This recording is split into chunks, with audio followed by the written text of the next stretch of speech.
என் வீடும் என் வீட்டார் அனைவரும் ஓயாமல் நன்றி சொல்வோம். ஒரு கரு போல காத்தீரே நன்றி, என்னை சிதையாமல் சுமந்தீரே நன்றி.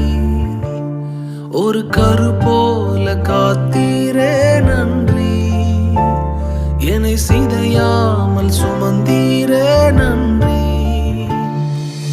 எபினேசரே எபினேசரே, இந்நாள் வரை சுமந்த